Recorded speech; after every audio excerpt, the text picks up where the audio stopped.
दो खास मेहमान हैं, उनको एक बार शामिल करते हैं शो में। हमारे साथ निमेश ठक्कर हैं और गौरांग शाह हैं। आप दोनों को गुड आफ्टरनून और इस शो में बहुत स्वागत है आप दोनों का 18 स्वदेश पर। गौरांग सर, पहला सवाल आपसे मार्केट पर लेना चाहता हूं कि क्या मार्केट आज आपको लग रहा है आज के ट्रेड में, क्योंकि शुरुआत फ्लैटिश हुई थी, ग्लोबल संकेत बहुत अच्छे थे नहीं, मिक्स्ड ग्लोबल संकेत थे, यूएस के फ्यूचर्स में गिरावट थी सुबह के टाइम में, और उसके बाद अब इंडियन मार्केट भी थोड़ा फ्लैट टू नेगेटिव ट्रेड करते हुए दिख रहे हैं। क्या नजरिया आपका बाजार के ऊपर है? धन्यवाद विकास जी, आपका इस मंच पर आमंत्रित करने के लिए। सभी को प्रणाम और शुभ दिन हमारे तरफ से।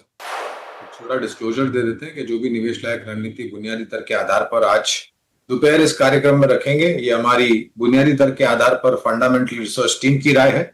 इसमें हमारी कंपनी जीवजित अथवा मेरा किसी भी प्रकार का व्यक्तिगत निवेश नहीं, ना ही किसी प्रकार का वित्तीय लाभ मिलता है, ना ही किसी प्रकार का कॉन्फ्लिक्ट ऑफ इंटरेस्ट। लेकिन इसी स्तर पर राय हम हमारे क्लाइंट्स को देते हैं, संभव है कि उनका निवेश। और देखिए, अनिश्चितता का माहौल मेरे ख्याल से थोड़े समय तक रहेगा, क्योंकि ये जो अंतर्राष्ट्रीय स्तर से खबरें आ रही है, ये केवल मात्र हमारे बाजार को नहीं लेकिन पूरे विश्व भर के बाजार को परेशान कर रही है। और इसका अंत कब होगा, किस तरीके से होगा और क्या उसमें तर्क होगी, उस पर अनुमान लगाना भी विकास जी बहुत मुश्किल है, क्योंकि राष्ट्रपति ट्रंप कल सुबह उठ करके क्या टिप्पणी करेंगे, उसके पश्चात वो क्या टिप्पणी करेंगे, उस पर अनुमान नहीं लगाया जा सकता। हालांकि ये अच्छी बात है कि 25,000 के नीचे हम फिसले थे मेरे ख्याल से कल परसों, वहां से हम ऊपर के तरफ के दायरे देखे करीबन 25,300 के पार गए और आज फिर से नीचे की तरफ के दायरे। तो ये उठा पटक का जो माहौल है, कहने का तात्पर्य ये है कि ये जो वोलेटिलिटी है, उठा पटक जो है, वो कुछ समय तक हावी रह सकती है। आज शुक्रवार है, हफ्ते का आखिरी दिन। अगला हफ्ता सोमवार को 26 जनवरी है, इसके लिए छुट्टी होगी, एक छोटा हफ्ता होगा।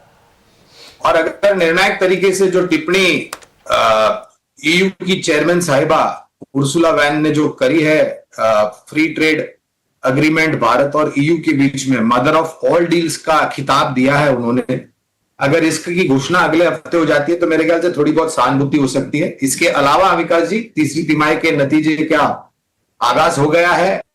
काफी सारे कंपनियों के नतीजे हमने इस हफ्ते देखे, आज कल भी देखेंगे, अगले हफ्ते भी देखेंगे। अगर ये तीसरी तिमाही नतीजों का जो सिलसिला है, अगर अनुमान या अनुमान से बेहतर आते हैं नतीजे, मैं पूरा समीकरण आपके समक्ष रखना चाहता हूं, तो शायद बाजार को थोड़ी सहानुभूति होगी। और एक दूसरा कारण यह भी है कि निर्णायक तरीके से निरंतर विदेशी संस्थागत निवेशकों की बिकवाली हो रही है। कल भी करीबन 2,400 करोड़ की बिकवाली विदेशी संस्थागत निवेशकों ने की थी। 5,200 करोड़ की खरीदारी या 4,200 करोड़ की खरीदारी मेरे ख्याल से स्थानीय संस्थागत निवेशकों ने करी। स्थिरता आए बाजार में, ऐसा हम पहले तो अनुमान लगा रहे हैं, क्योंकि ये उठापटक काफी लोगों को परेशान करती है। तो स्थिरता है, ये ज्यादा जरूरी है, ये उठापटक कम होनी चाहिए। लेकिन अगर कुछ सकारात्मक पहलू अगले हफ्ते निकल करके आते हैं तो बाजार को थोड़ा सहारा मिल सकता है। पॉजिटिव डेवलपमेंट्स का इंतजार ही कर रहा है, थोड़ी सी पॉजिटिविटी आती है और मार्केट जो है वो ऊपर की तरफ बाउंस करना शुरू कर देता है। तो ये एक तरह से कहें कि मार्केट को एक भूख है ऊपर जाने की, और देखते हैं कि कब वो भूख जो है वो मिटती है मार्केट की और मार्केट में तेजी और बुल रन जो है वो देखने को मिलता है हमें। चलिए, फिलहाल हमारे एक कॉलर पहले जुड़ गए हैं, विकी को इस शो में शामिल करते हैं। विकी, कौन से शेयर है आपके पास, कहां से बात कर रहे हैं और आप क्या सलाह चाहते हैं?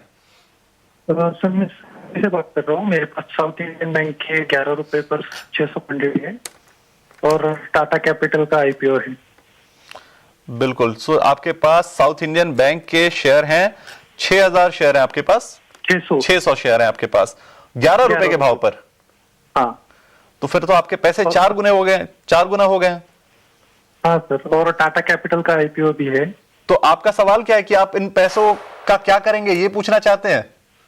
हाँ, मैं लॉन्ग टर्म के लिए होल्ड करना चाहता हूँ। अच्छा, लॉन्ग टर्म के लिए और वेल्थ क्रिएशन आप करना चाहते हैं, ठीक है। हाँ। और टाटा कैपिटल आपके पास किस भाव पे है? वो आईपीओ का है 330। टाटा कैपिटल आपके पास आईपीओ के भाव पर है 330 हाँ। के, ठीक है, ठीक है। अभी 357 के आसपास चल रहा है। चलिए, आपको राय दोनों शेयरों पर दिलाते हैं। गौरांग सर, सबसे पहले आपके पास आते हैं साउथ इंडियन बैंक, इनके पास है 11 के भाव पर, पैसे 4 गुना हो गए और अभी और लॉन्ग टर्म वेल्थ क्रिएशन चाहते हैं। क्या इनको होल्ड करके रखना चाहिए, टाइट होल्ड करके बैठे रहें, या फिर थोड़ा प्रॉफिट बुकिंग करके उस प्रॉफिट को एंजॉय कर सकते हैं? तो पहले तो मेरे ख्याल से ये एक उदाहरण है विकास जी कि अगर आप छोटी बैंकों में भी निवेश करते हैं लेकिन अच्छी बैंकों में निवेश करते हैं तो किस प्रकार से आपके धन में, आपकी निवेश की गई राशि में वृद्धि हो सकती है। और मैं ये मान के चल रहा हूं कि 11 रुपए का जो निवेश है साउथ इंडियन बैंक में, ये काफी समय पहले था, क्योंकि 11 रुपए का दाम हमने हाल फिलहाल देखा नहीं है। कई वर्षों पहले हमने ये दाम देखे थे, 10 रुपए के भी नीचे चला गया था साउथ इंडियन बैंक। और टाटा केमिकल्स ये बता रहे हैं कि इनके पास आईपीओ के हैं, वो भी काफी पुराना निवेश है। तो अगर पहले तो ये जो निवेश है दोनों शेयर्स में, ये ऐसे स्तर पर है जहां पर से जोखिम की जो संभावना है वो बहुत कम हो जाती है, नहीं के बराबर हो जाती है। ये कहते हैं कि ये समय और दे सकते हैं, और जिस प्रकार से नतीजों में परिवर्तन खास करके साउथ इंडियन बैंक में हुआ है, तो पहले तो एज अ डिस्क्लोजर दोनों पर ही लंबी अवधि के लिए हमारी निवेश की राय है। अगर ये लंबी अवधि के लिए निवेशित रहना चाहते हैं तो बिल्कुल रह सकते हैं, लेकिन विकास जी एक तर्क ये भी उभर करके आता है कि आपका पैसा 4 गुना हो गया साउथ इंडियन बैंक में। टाटा केमिकल्स का आईपीओ दाम तो मुझे पता नहीं कितने का था तभी, लेकिन वहां पर भी इनकी पूंजी में काफी वृद्धि हो चुकी है। तो एक विचारधारा, ये मैं कोई बिकवाली करने की राय नहीं दे रहा। अब आप उदाहरण करके आपने यही पैसे बैंक एफडी में लगाए होते तो आपको कितना रिटर्न मिलता है, और आपने शेयर बाजार में लगाए तो आपको 4-5 गुना रिटर्न मिल रहा है। तो आपको मेरे ख्याल से आपका बुद्धिमत्ता का भी प्रयोग करना चाहिए। मैं ये नहीं कहता मुनाफा वसूली करें, हमारी दोनों पर खरीदारी की राय है। आप चाहे तो निवेशित रह सकते हैं, लेकिन ज्यादा लालच करना भी शेयर बाजार में अनिवार्य नहीं है, लेकिन लंबी अवधि के लिए बने रह सकते हैं। बिल्कुल ठीक है, तो ये सलाह जो है वो दे दी गई है विकी को। चलिए हमारे अगले कॉलर को शामिल करते हैं। जेपी पटनवाल हमारे साथ जुड़े हुए हैं। मिस्टर पटनवाल, आप कहां से जुड़े हैं और कौन से शेयर पर सलाह चाहते हैं? हाँ जी, मैं पानीपत हरियाणा से जुड़ा हूँ और यस बैंक पे मैं सलाह चाहता हूँ। 22 रुपए की मेरी एवरेज है, 7500 शेयर है मेरे पास, और 5 से 6 महीने का व्यू है मेरा। तो मैं जानना चाहता हूँ कि इसका टारगेट क्या होगा नियर फ्यूचर में, और डिप में और ऐड कर सकता हूँ क्या, या और स्टॉप लॉस क्या लगाऊं? ठीक है, बिल्कुल सही, आपका सवाल जो है वो बिल्कुल वैलिड है। 22 रुपए की खरीदारी है, 21 रुपए 44 पैसे अभी भाव चल रहा है। 7500 शेयर, बड़ी क्वांटिटी है आपके पास। एक काम करते हैं, निमेश से सलाह लेते हैं, क्योंकि स्टॉप लॉस का भी मामला है, तो निमेश जो है वो आपको स्टॉप लॉस भी बता पाएंगे। निमेश, गुड आफ्टरनून। पहला सवाल आपके पास मैं लेकर आ रहा हूं, जेपी पटनवाल जी का सवाल है। यस बैंक के इनके पास 7500 शेयर हैं 22 रुपए के भाव पर। सवाल इनका यह है कि क्या इसे होल्ड करें, नीचे एवरेजिंग भी कर सकते हैं, और क्या स्टॉप लॉस इनको लगाना चाहिए? अगर नीचे की तरफ जाता है तो क्या स्टॉप लॉस लगाना चाहिए? Good afternoon. देखिए, यस बैंक का जिस तरह से चार्ट स्ट्रक्चर बना है, अभी फिलहाल स्टॉक 200 दिन की एक्सपोनेंशियल मूविंग एवरेज के पास ट्रेड कर रहा है। मैं मानता हूं कि आपको अगर स्टॉप लॉस लगाना है तो नीचे की तरफ 20 रुपया 80 पैसे का एक स्टॉप लॉस जरूर से लगाना है। अगर उसके नीचे स्टॉक जाता है तो डेफिनेटली फर्दर गिरावट हो सकती है। चार्ट स्ट्रक्चर के अंदर थोड़ा साइडवे का स्ट्रक्चर है, तो ये सपोर्ट अगर नहीं लेता है और यहाँ से ब्रेक डाउन आता है तो और भी फर्दर गिरावट एक्सपेक्टेड है।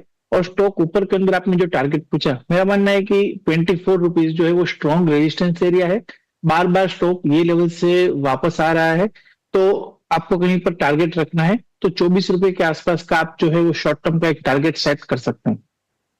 बिल्कुल, तो 20 रुपए 80 पैसे का स्टॉप लॉस रखना है मिस्टर पटनवाल, और आपको टारगेट जो है वो 24 रुपए का आप रख सकते हैं। ये सलाह जो है वो निमेश की तरफ से आपको मिल गई है। चलिए फिलहाल एक छोटा सा ब्रेक लेना है, लेकिन ब्रेक हमारे लिए है, आपको ब्रेक नहीं लेना है। आपको करना यह है कि आपको इस दौरान अपने सवाल हमारे पास भेजने हैं तमाम सोशल मीडिया हैंडल्स, और